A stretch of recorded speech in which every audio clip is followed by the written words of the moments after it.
안녕하세요. 저는 리서치 1팀 김지연이라고 합니다. 발표 시작하겠습니다. 제가 오늘 소개해드릴 기업은 APTC입니다. 먼저 종가 기준으로는 PER 24배에 해당하는 이제 27,100원에 거래되는 기업이며 업종 평균 PER은 18배입니다. 주요 주주로는 김남환의 15인으로 36% 보유하고 있습니다.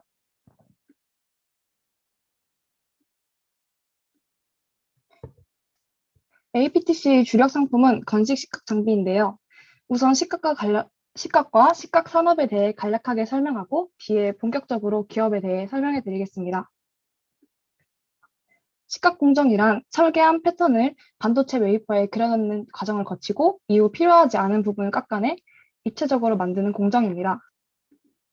그래서 식각 장비는 웨이퍼에 회로를 새기는 노광 공정에서 그려진 대로 여기 이 부분을 이제 제거를 해서 모양을 입체적으로 만드는 장비입니다.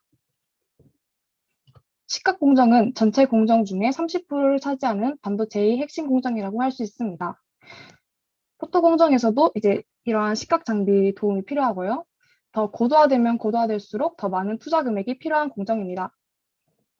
즉, 미세화 공정으로 인해 그림처럼 멀티 패터닝이 증가하면서 식각 장비의 적용 대수가 더욱 증가하고 있기 때문에 시장이 계속해서 커질 것으로 예상이 됩니다.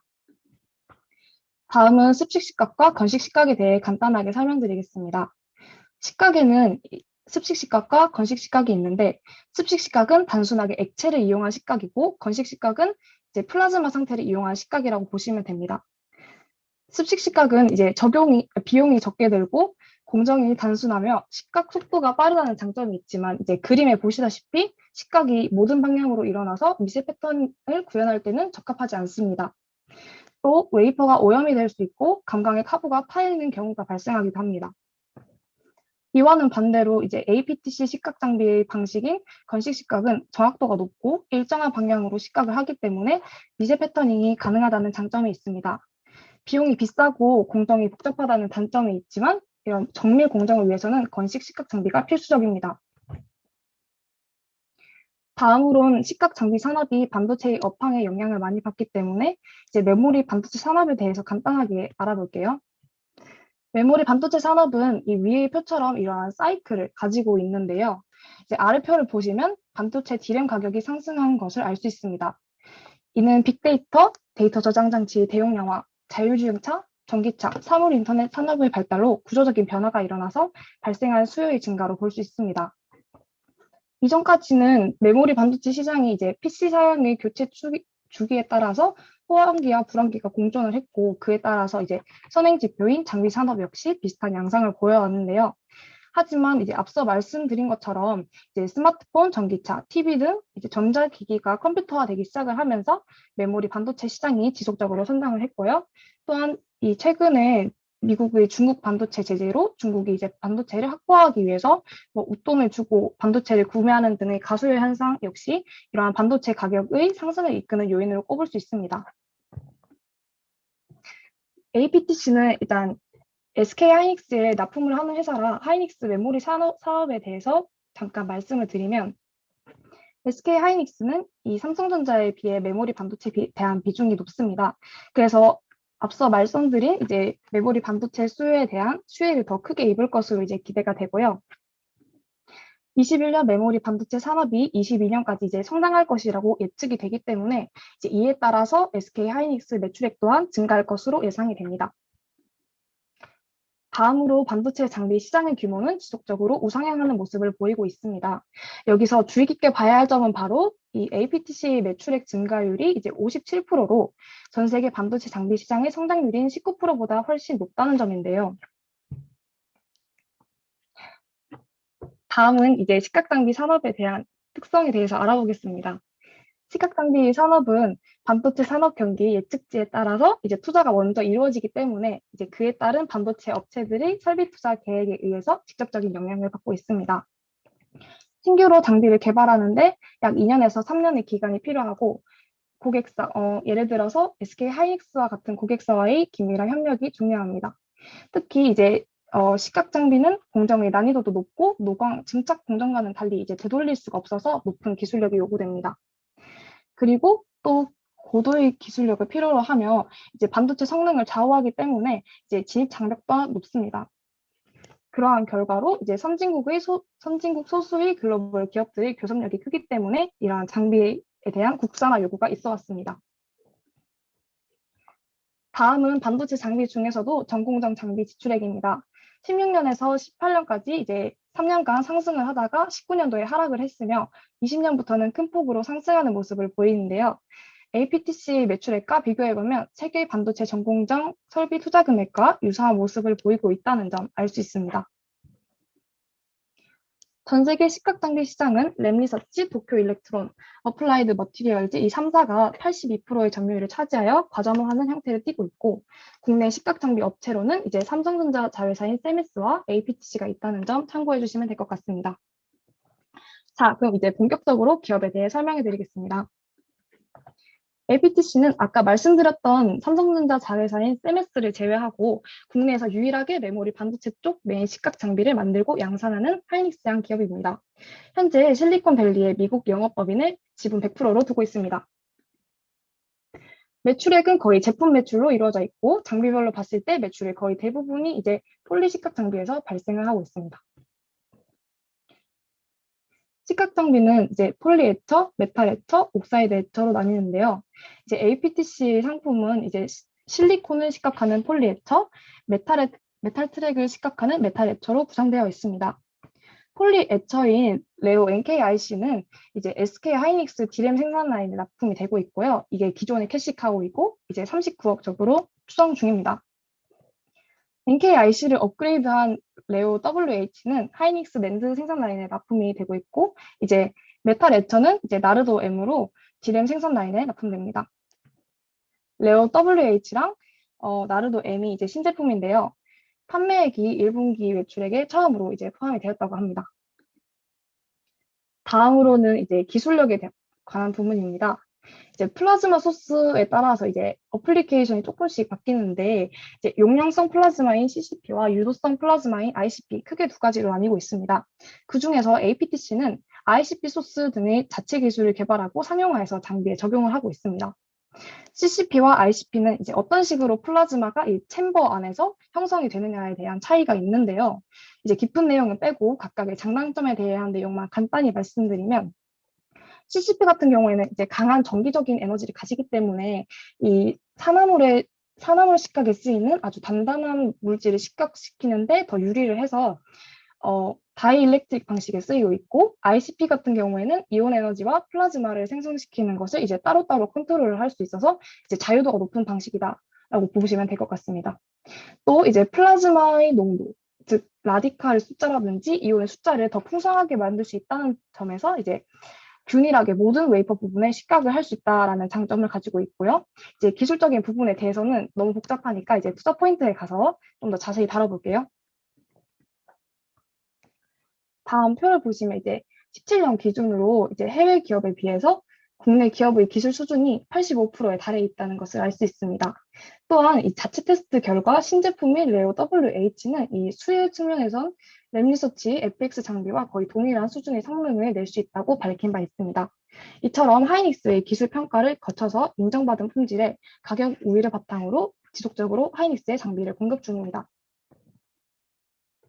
네, 매출처를 보시면 지금 APTC는 현재 거의 100% 이제 하이닉스에 납품을 하고 있고요. 매출 비중을 보셨을 때 이제 APTC 매출은 최근 1분기 기준으로 중국 우시 공장 쪽 비중이 적게 잡힌 걸 알 수 있습니다. 상장 이후에 지금까지 평균 수출 비중 55%로 이제 납품을 해온 점과 이제 뒤에서 설명드릴 내용인데 하이닉스의 투자액 증가를 고려해봤을 때 중국 공장 쪽 매출을 더 기대해봐도 좋을 듯합니다. 매출액과 영업이익은 하이닉스 투자금이 크게 감소한 19년을 제외하면 대체적으로 증가하는 형태를 보이고 있습니다. 연평균 성장률은 20%대이며 2021년 1분기 매출액이 전년 대비 3.5배 정도 증가했습니다. EPS 역시 1분기 기준으로는 전년 대비 6배가량 증가를 했고요. 이제 상반기에 이제 매출액이 몰렸음을 가정한다고 하더라도 이제 2020년의 매출액과 1분기 실적이 거의 맞먹는 수준이기 때문에 이제 올해는 더 높은 매출 성장이 기대가 됩니다. 또 2020년 영업이익률은 약 32%, 순이익률은 25%, ROE는 33%로 수익성이 굉장히 뛰어난 회사임을 알 수 있습니다. 그리고 APTC는 지금 현재 생산 공간을 개조, 제작하고 기간을 단축시켜서 이제 20대에서 48대까지 생산이 가능해져서 생산 능력이 이제 2배 이상 가량 늘어난 것을 알 수 있습니다. 그렇기 때문에 이제 그래프를 보시면 생산을 증가하는 데 반해서 가동률은 낮아진 것을 알 수 있습니다. 연구 개발 비용의 경우에는 이제 19년을 기점으로 크게 상승한 모습을 보이고 있습니다. 현재까지 지금 4건의 계약이 발생했으며 주의 깊게 봐야 할 점은 411억짜리 저 계약인데요. 왜냐하면 이제 처음으로 이제 신제품에 대한 매출이 발생한 계약이기 때문입니다. 현재 공시된 것으로만 2021년 1분기 996억을 확보했고 1분기 411억, 180억 총 591억이 장비 매출로 인식이 되고 소모품 파츠가 추가적으로 잡혀 현재 지금 860억이 1분기 매출액으로 공시가 되었습니다. 그렇기 때문에 최종적으로 현재 남아있는 계약 금액은 405억으로 보시면 됩니다. 이전에 지금까지 캐시카우라고 말씀드렸던 폴리에처 NKIC 같은 경우에는 이제 대략적으로 39억 정도 이렇게 추정 중이고요. NKIC만 공급된 계약액으로 계산을 해봤을 때 현재까지는 이제 15대 생산이 확정되었으며 남은 411억짜리 계약을 포함해서 추가적으로 33대가 생산 가능하다고 합니다. 마지막으로 APTC는 신제품인 레오 WH와 나르도 M을 업그레이드하고 더 높은 수준의 폴리 시각 장비인 레오 WHS와 이제 일본 장비 업체인 도쿄 일렉트론이 장악하고 있는 산화물 시각 장비를 개발 중입니다. 다음으로는 투자 포인트입니다. 먼저 APTC는 2017년 SK 하이닉스 기술혁신 기업으로 지정이 되었고 하이닉스와의 협력으로 이제 경쟁력 있는 장비를 개발할 수 있는 환경을 조성하고 있습니다. 표를 보시면 이제 하이닉스 연구소에서 평가를 받고 양산 판매를 시작해서 지속적으로 하이닉스에 납품해오고 있는 모습을 보실 수 있습니다. 다음은 투자 부문입니다. 현재 SK 하이닉스에만 납품을 하고 있고 국내 영업적으로는 세메스로 인해서 삼성전자에 납품하는 것은 상당히 어려우므로 SK 하이닉스의 설비 투자에 따라서 실적이 좌지우지 될 가능성이 있습니다. 그러므로 SK 하이닉스의 투자 증대는 가장 중요한 투자 포인트 중 하나라고 볼 수 있는데요. 하이닉스가 코로나19 영향과 낸드 플래시 사업 부문의 인수로 설비 투자를 늘리지 않을 것이라는 예상을 깨고 이제 그 컨퍼런스 콜에서 반도체 업체들의 투자 확대로 장비 리드 타임 증가와 예상 대비 강한 수요로 인해서 수급 불균형이 심화될 것을 전망한다는 이유로 22년 투자분 일부를 조기 집행해 올해 하반기 카펙스를 증액하기로 발표했습니다. 그럼 이제 이 하이닉스 카펙스에 대한 점유율을 추정해 보겠습니다. 하이닉스는 카펙스 중 평균적으로 80%를 이제 반도체 장비 구매하는 데 쓰고 있습니다. 그리고 장비 시장에서 비중에 따라 이 시각 장비에 쓰는 돈을 25%로 산정을 했고요. 더 자세히 살펴보시면 이제 시각 장비 시장에서도 컨덕터 애처와 다이 일렉트릭 애처로 나뉘게 되는데 현재 폴리 애처와 메탈 애처만 공급하고 있으므로 이 컨덕터 애처의 비중인 56%를 적용해서 2020년 기준 총 설비 투자액인 9.9조에 80%, 25%, 56%를 총 곱해서 1조 1천억 정도가 이제 2020년 하이닉스 시각 장비 투자 금액으로 추정합니다. 그러므로 2020년 기준 매출액 930억 대비 SK 하이닉스 시각 장비 투자금 1조 1088억에서 차지하는 비율은 8.4%입니다. 하이닉스의 이제 설비 투자 컨센서스는 2021년 약 13조인데요. 그러므로 올해 하이닉스 시각 장비 투자 금액의 예상치는 아까 똑같은 방식을 적용해서 1.5조로 이제 30% 정도 증가한 금액입니다. 즉 하이닉스양 시각 장비 시장이 커졌고요. 또 1분기 대비 점유율은 19%로 이 파이가 커졌고 점유율 또한 확대되었기 때문에 이 추가적인 매출 증대를 기대해 볼 수 있습니다. 다음 투자 포인트는 국산화로 인한 수혜입니다. 위의 표를 보시면 시각 장비 시장 비중은 상당히 높은 데 비해 국산화 비중이 낮다는 것을 아실 수 있고요. 아래의 내용은 이제 하이닉스의 이용인 반도체 클러스터에 관한 내용인데요. 이제 향후 122조를 투자해서 반도체 공장 사기와 소부장 기업을 육성한다는 정책입니다. 이 밖에도 지속적으로 국산화를 위한 정책적 지원들을 하고 있습니다. 이처럼 시각 장비 설비 투자를 해외 장비 업체에 의존하는 것을 막기 위해 국내 장비 업체를 육성하고 있고요. 이러한 국산화의 수혜로 APTC는 해외 기업들이 가점하고 있는 시장에서 하이닉스 매출 점유율을 점차적으로 높여왔으며 앞으로도 그럴 것이라고 이제 기대가 됩니다.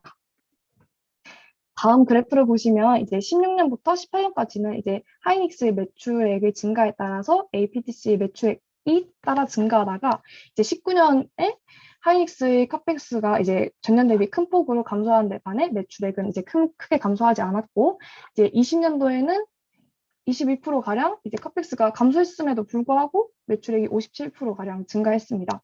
이제 이는 반도체 식각 장비 국산화 정책에 따라서 이제 고객사 내의 점유율이 확대되어 하이닉스 투자가 감소함에도 불구하고 매출액이 증가하게 된 것을 보여주고 있습니다.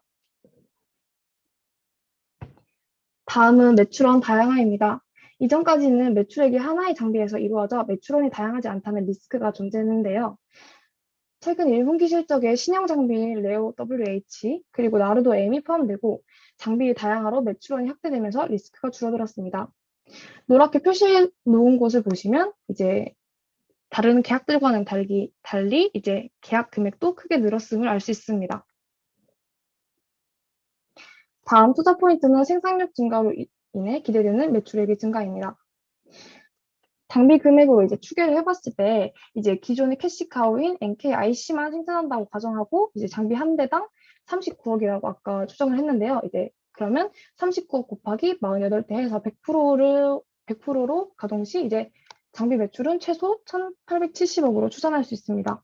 여기에 올해 이미 계약된 269억의 교체품 수요를 더하면 2,139억이 나오므로 추가적인 이제 소모품이나 파츠 그리고 새로운 장비의 다학화로 인해서 추가적인 수익을 더한 총 금액인 2,139억 플러스 알파가 이제 매출의 기대값입니다.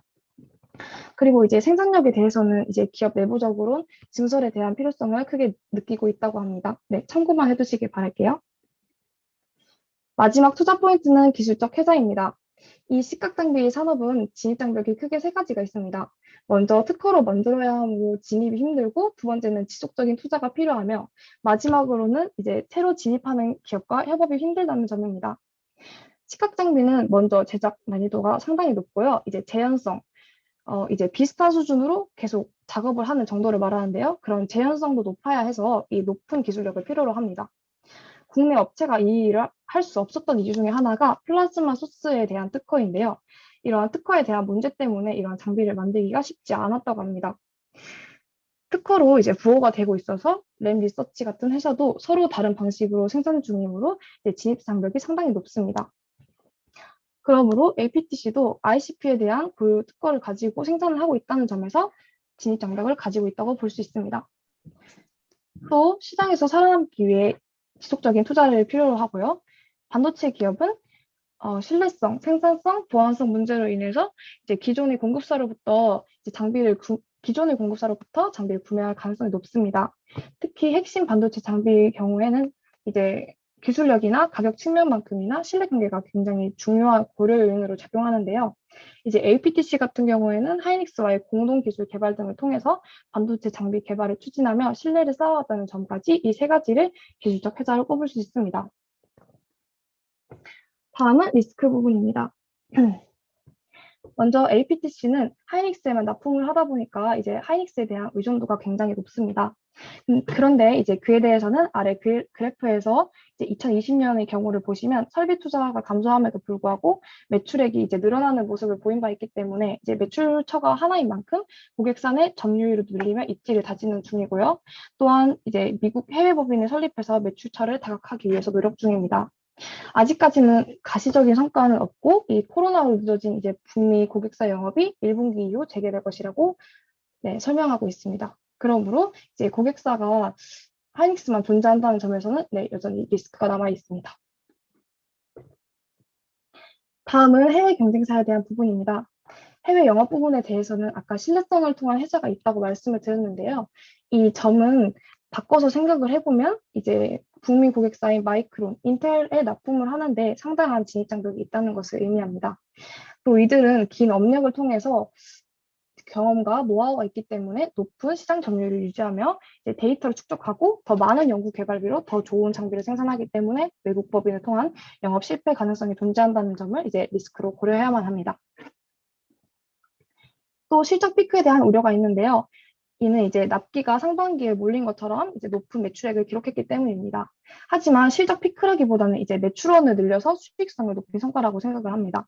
이제 1분기 매출에 처음으로 이제 네오 WH와 나르도 M이 포함된 411억짜리 대형 계약이 이제 포함되었기 때문인데요.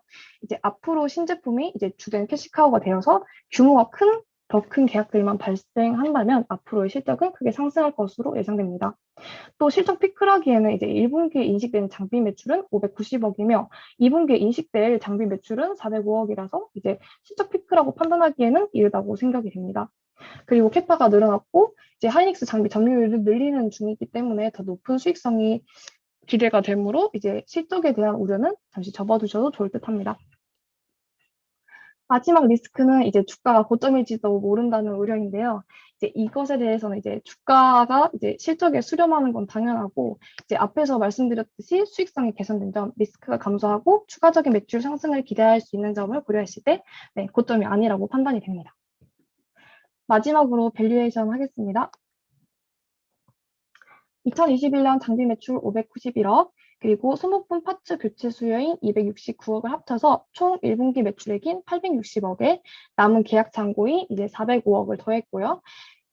2, 3, 4분기 이제 실적 같은 경우에는 보수적으로 이제 가정을 하기 위해서 이제 부두기약에 기존의 장비인 NKRC만을 생산했다고 가정을 하고, 즉 장비 매출인 996억 나누기 39억 해서 이제 26대를 이제 생산한 것을 가정했고, 이제 앞으로의 매출도 보수적으로 기존 장비인 NKRC만을 생산할 것을 예상을 해서 앞으로의 잔여 생산 능력인 이제 22대 곱하기 39억을 다 더해서 최소 매출액인 2,162억을 산출했습니다. 장비 산업의 특성상 장비 가격이 노출되면 안 되기 때문에 지금 산정이 불가하므로 WH와 나르도 M으로 인한 초과 수익이 포함되지 않았고요. 또한 수주를 받는 입장이라서 추가적인 교체품 수요 역시 포함되지 않은 금액이므로 최소한의 매출액으로 산정을 했습니다.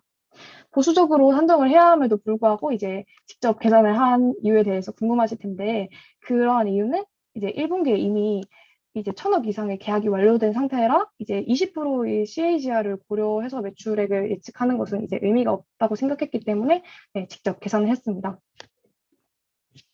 나머지 뭐 매출 원가나 판관비, 금융 기타 손익, 법인세는 이제 매년 산출되는 일정한 비율로 계산을 했고요.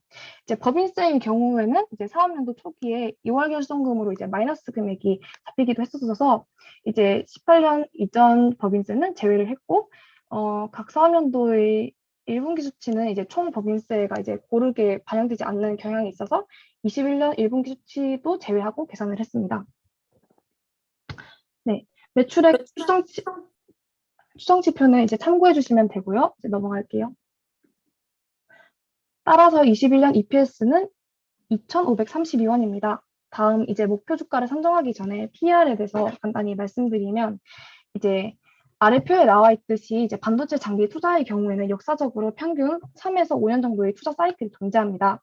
이제 19년에 598억 달러로 역성장을 했고 2020년 코로나로 인한 이제 투자 감소에도 불구하고 투자액이 712억으로 이제 19% 성장을 한 것은 이제 하나의 사이클이 이제 새롭게 시작된 것으로 볼 수 있습니다. 이에 따라서 2020년부터 최소 22년 또는 24년까지의 이 사이클이 지속될 것을 예상해 보면 21년은 이제 사이클 초입으로 예상이 됩니다.